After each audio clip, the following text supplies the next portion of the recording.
우리가 살아가는 인생을 여러 가지로 비유하곤 합니다. 나그네 길을 가는 여행에 비유하기도 하고, 여행 중에서도 배를 타고 풍파 속을 헤쳐서 가는 항해로 비유하기도 하고, 목표점을 향해서 달리는 단거리, 장거리, 경주, 마라톤에 비유하기도 합니다. 그런가 하면 인생을 농사에 비유하기도 합니다. 자식 농사라는 말을 들어보셨을 것입니다. 자식 농사를 잘 지어서 자녀를 잘 성장시키고 열매를 잘 맺도록 하려고 많이 노력을 기울입니다. 근데 자식 농사가 끝이 없습니다. 한국인들은 과정보다 결과에 집착하는 경향이 있지만 결과까지 가는 과정도 중요합니다. 농사는 거두는 것도 중요하지만 그를 위해서 무엇을 어떻게 심는지가 또한 중요합니다. 그리스도인의 신앙과 삶도 무엇을 심느냐가 중요합니다. 심는 것에 따라 거두는 것이 달라진다는 것입니다. 오늘 설교 제목은 7절 말씀에서 따온 것입니다. 이 7절을 보면 스스로 속이지 말라. 하나님은 업신여김을 받지 아니하시나니 사람이 무엇으로 심든지 그대로 거두리라. 심는 대로 거두리라, 이런 제목에서 뿌린 대로 거둔다, 이런 속담도 아마 생각이 나실 것입니다. 사자성어로 사필귀정, 자업자득, 이런 뜻으로 뿌린 대로 거둔다는 속담을 말하지만, 그러나 단순히 그런 뜻이 아니라 신앙의 관점으로 오늘 이 말씀을 보셔야 합니다. 심은 대로 거두리라 라고 하는 이 제목은 사람이 무엇으로 심든지 그대로 거두리라 라고 하는 오늘 말씀을 줄인 제목입니다. 그러니까 7절 전체를 통해서 이해를 하셔야 됩니다. 먼저 스스로 속이지 말라는 구절이 7절 앞에 나왔는데, 이것은 한마디로 착각하지 말라는 뜻입니다. 왜 그렇습니까? 우리는 하나님의 손안에 있기 때문입니다. 하나님의 손안에 있음을 망각하고 내 자신이 무엇을 마음대로 할 수 있다고 착각하는 것은, 그것은 하나님을 업신여기는 것입니다. 하나님은 업신여김을 받지 아니하시나니 라고 했습니다. 하나님은 우리가 반드시 존중하고 경외해야 하는 분이십니다. 하나님은 심은 그대로, 그분의 질서대로 우리에게 거두게 하시는 분이십니다. 하나님의 뜻에 합당하지 않게 심는 인생이라면 그에 해당하는 것을 거두는 인생으로 전락할 뿐이고, 하나님의 뜻에 합당하게 심어야 그 인생은 좋은 것으로 거둘 수가 있습니다. 갈라디아서는 그리스도인의 인생 농사를 다루고 있다고 볼 수가 있습니다. 바울은 갈라디아 지역에 여러 교회를 세우고, 이 갈라디아라고 하는 것은 한 도시가 아니라 광범위한 지역입니다. 그 안에는 여러 성읍들이 있는데, 이 갈라디아 지역에 여러 교회를 세우고 복음을 바울이 심었습니다. 그런데 그 이후에 거짓 교사들이 갈라디아에 나타나서 복음이 아닌 다른 것을 뿌렸습니다. 오직 은혜, 이러한 복음이 아니라 율법과 공로에 목매는 인생으로 되돌아가도록 만들었던 것입니다. 그 결과 복음이 주는 자유가 잘 자라고 뿌리박지 못하고, 율법이 주는 정죄와 비판이 자리를 잡게 되었습니다. 그래서 바울은 거짓 교사가 심은 그 가라지를 뽑아 제거하고자 그리스도인의 인생 농사에서 핵심인 자유에 관해서, 자유의 문제에 관해서 이 갈라디아서에서 힘주어 권면하고 있습니다. 이 갈라디아서와 로마서가 이신칭의의 복음, 오직 믿음, 오직 은혜의 복음을 말하는 것으로 잘 알려져 있지만, 특별히 이 갈라디아서는 자유의 서신이기도 합니다. 세상 사람들이 말하는 자유는 보통 어떤 것입니까? 내가 하고 싶은 대로 하고 사는 자유입니다. 나의 욕구, 욕망, 욕심을 추구하는 자유입니다. 그것을 자유롭다, 참 자유롭게 산다고 말합니다. 그러나 바울 사도를 통하여 주신 말씀에서 자유는 죽음으로부터 자유, 죄로부터 자유, 율법으로부터 자유, 성령 안에서 누리는 자유를 의미합니다. 이 로마서 5장에서 8장에 이것이 잘 기록이 되어 있습니다. 예수님께서 말씀하신 복음도 자유의 복음입니다. 누가복음 4장 18절에서 19절 말씀을 보면 예수님께서 이제 공생애를 시작하시며 선포하신 말씀입니다. 이사야서의 근거에서 주의 성령이 내게 임하셨으니 이는 가난한 자의 복음을 전하게 하시려고 내게 기름을 부으시고 나를 보내사 포로된 자에게 자유를, 눈먼 자에게 다시 보게 함을 전파하며 눌린 자를 자유롭게 하고 주의 은혜의 해를 전파하게 하려 하심이라 하였더라. 예수님이 오신 이유는 우리를 구원하시기 위해서 오셨지만 다른 말로 한다면 자유를 주시기 위해서 오신 것입니다. 내 인생은 나의 것이 아니라 하나님의 선물임을 기억하면서 하나님이 허락하신 자유를 하나님을 위해서 또 복음 전파를 위해서 이웃을 위해서 사용하는 것이 그리스도인의 인생입니다. 우리에게 주신 자유를 올바로 사용하는 인생은 어떤 인생입니까? 이 성경이 말하는 자유를 가만히 우리가 보면 우리에게 주신 자유는 관계적인 자유다라고 하는 것을 우리가 깨닫게 됩니다. 하나님과의 관계 안에서 누리는 영적 자유이면서 다른 사람과의 관계에서 누리는 공동체적인 자유입니다. 갈라디아서에서 자유에 관해서 무엇이라고 하였습니까? 이 본격적으로 보게 되면 자유라고 해서 모든 것을 내 마음대로 하는 그런 방종의 자유가 아니라 진정한 자유에 대해서 5장 13절에서 이렇게 말씀했습니다. 형제들아, 너희가 자유를 위하여 부르심을 입었으나 그러나 그 자유로 육체의 기회를 삼지 말고 오직 사랑으로 서로 종노릇 하라. 이 말은 사실 앞뒤가 맞지 않죠. 자유인이 되었는데 종이 되어라, 종노릇 하라로 결론을 맺고 있습니다. 육체의 기회를 삼지 말라. 육체의 기회는 뭡니까? 자유를 죄 짓는 데에 사용하는 것을 말합니다. 예수님께서 우리를 자유케 하신 것은 육체의 정욕을 위하여 방종하라고 자유를 주신 것이 아니라 사랑하고 섬기라고 자유를 주신 것입니다. 우리는 예수 그리스도의 사랑으로 자유함을 얻었습니다. 이렇게 얻은 자유를 나를 위하여 내 욕망을 위하여 사용하기보다는 주님을 사랑함으로 주님을 위해서 사용해야 합니다. 예수님께서 행하신 그 사랑을 우리도 형제 자매에게 행하며 섬기는 자로 살아가야 하는 것입니다. 그래서 참 자유를 누리기 위해서는 성령의 인도하심을 받아야 합니다. 바울 사도는 예수님을 믿는 우리 앞에 두 가지 길이 있다, 이렇게 말을 하고 있습니다. 하나는 육체를 따라 사는 길이고 또 다른 하나는 성령을 따라 사는 길입니다. 성도의 마음에는 육체의 욕심과 성령의 욕구, 성령의 소욕이 갈등하고 있다고 말하고 있습니다.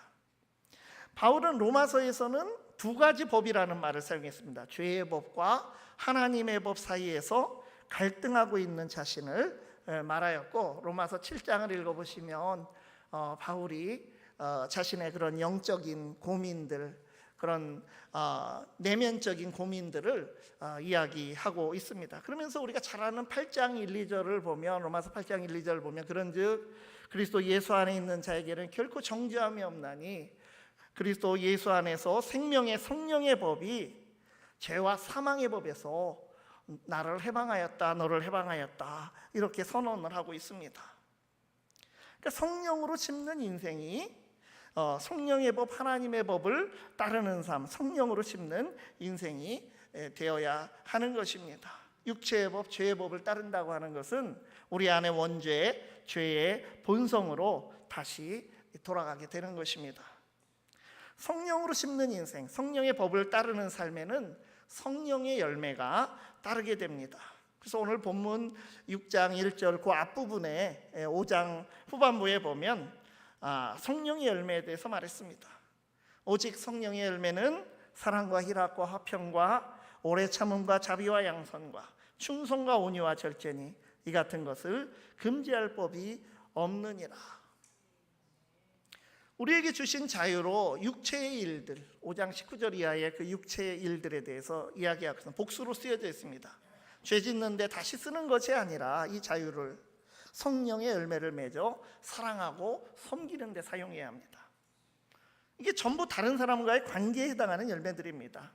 사랑하되, 이게 전체를 사랑이라는 말로써 성령의 열매는 단수입니다. 9가지 모습을 보이지만 사실은 사랑입니다. 사랑하되 기쁨을 나누고 화평, 평화를 만들고 지키고 오래 참는 그 사랑으로 자비를 베풀고 양선을 실천하고 한결같은 믿음의 충성이 드러나고 온유와 절제로 다른 이들을 사랑하고 섬겨야 합니다. 그래서 이 성령의 열매는 말 그대로 성령의 열매입니다. 우리가 노력한 결과가 아닙니다. 말 그대로 오직 성령만이 열매를 계속해서 이루어가게 하시는 능력이 되는 것입니다. 성령님은 의를 행할 수 없는 자들에게 오셔서 믿음 안에서 의로운 삶을 살도록 우리를 이끌어 주십니다. 그러므로 우리가 성령 충만하여 주님께서 주신 자유로 사랑하며 살아갈 수 있기를 바랍니다. 성령의 인도하심을 따라 사는 자유의 삶은 구체적으로 어떤 삶입니까? 성령으로 심어 성령으로 거두는 삶이란 어떤 인생입니까? 오늘 본문에서 보면 첫 번째로 성령 안에서 사는 인생은 남의 짐을 져주고 그리스도의 법을 성취하게 됩니다.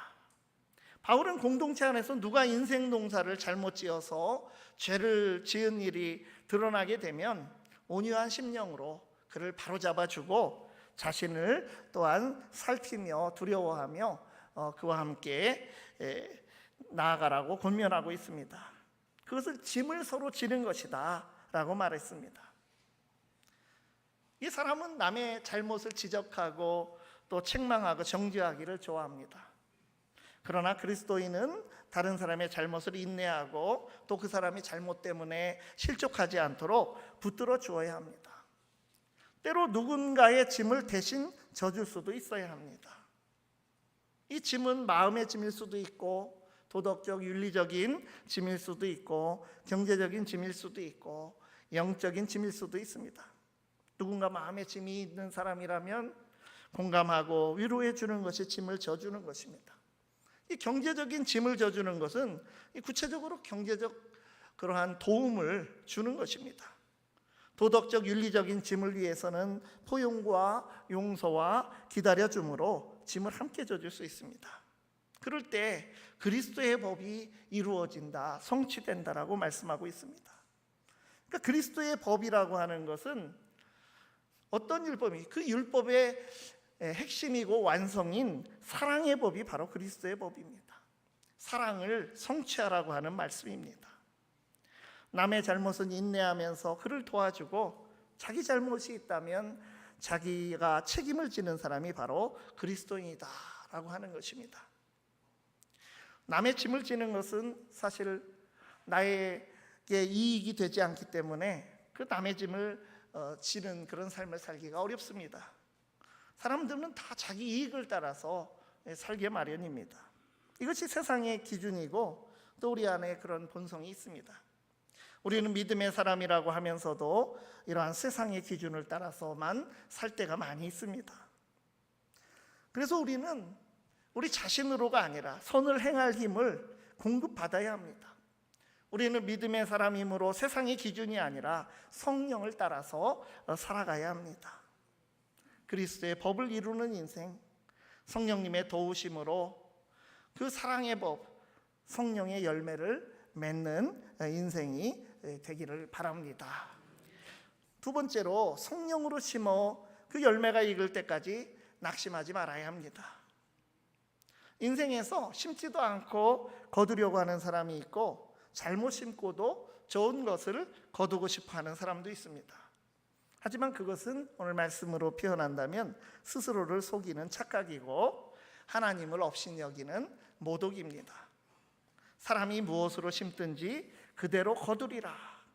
그러니까 믿음의 사람은 육체를 위해서 심지 말고 오직 성령을 위하여 심어야 합니다. 봄에 농사를 준비하는 농부는 좋은 열매를 거두기 위해서 좋은 씨앗을 준비하고 또 좋은 밭을 토양을 만들고 그렇게 준비하는 씨앗에 따라서 또 잘 심는 것에 따라서 한 해 농사의 결과가 달라지게 됩니다. 하나님의 질서, 농사의 법칙을 기준으로 바라볼 때 자기의 육체를 위하여 심는 자와 성령을 위하여 심는 자의 결과에 관해서 이 8절 말씀에서 무엇을 거둔다고 했습니까? 자기의 육체를 위하여 심는 자는 육체로부터 썩어질 것을 거두고 성령을 위하여 심는 자는 성령으로부터 영생을 거두리라. 육신 자체가 나쁘다는 말이 아닙니다. 이게 바울의 독특한 표현입니다. 성령 중심의 삶이 아닌 것을 육체를 따라 이렇게 바울이 그렇게 표현하는 것이라는 것을 우리가 알고 이 말씀을 보면 좋습니다. 앞으로 인생에서 다가올 날들을 위해 무언가를 우리가 참 꿈을 꾸고 준비하는 것이 좋은 일입니다. 그런데 무엇보다 우리가 성령을 위하여 무엇을 심고 준비하느냐 하는 물음 앞에 우리는 서 있는 것입니다. 성령에 붙들린 삶은 인생에서 성령의 열매가 열리고 인생 끝에서 영생의 열매로 이어지게 됩니다. 무엇보다도 9절 말씀처럼 선을 행하는 것에 있어 낙심하지 않고 포기하지 않으면 때가 되면 반드시 거두게 됩니다. 한 번의 인생 농사의 기회가 우리에게 있을 때 선을 행하시기를 바랍니다. 하나님을 경외하는 인생, 그리스도 안에서 살아가는 인생, 성령을 위하여 심는 인생이 되어서 좋은 것을 많이 심으시고 좋은 것을 나누시기를 바랍니다. 하나님께서 때가 되면 더 좋은 것으로 풍성한 것으로 채워주실 것입니다. 낙심하지 말고 지치더라도 하나님의 영으로 우리가 충만해서 회복이 되어야 합니다. 하나님께서는 때가 되면 반드시 거두게 하시기 때문입니다. 우리가 맥주감사주의를 지키면서 참 이 성경에서 맥주절은 하나님께 감사하면서도 혼자만 생각하지 않고 공동체를 생각하는 절기입니다. 연약하고 또 소외된 이웃을 돌보는 섬김을 하였습니다. 밀과 보리를 추수하여 서로 돌아보았습니다.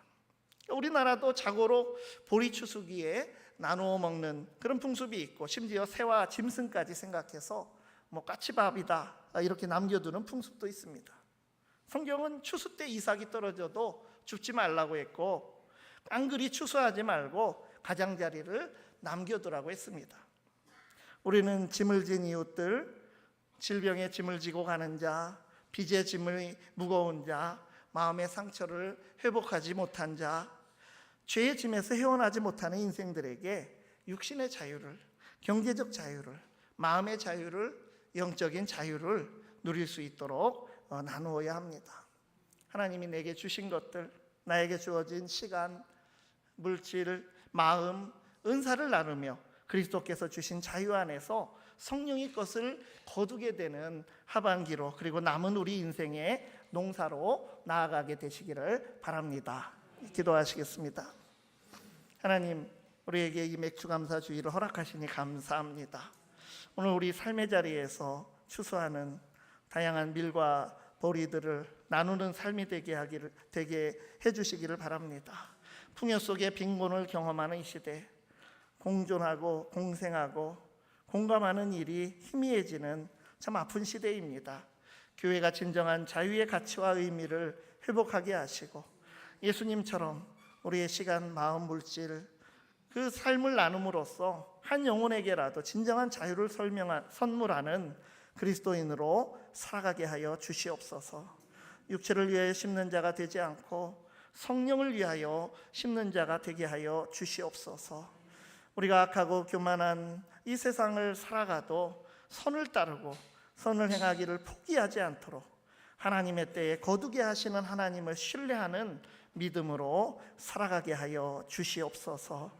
예수님 이름으로 기도드리옵나이다. 아멘.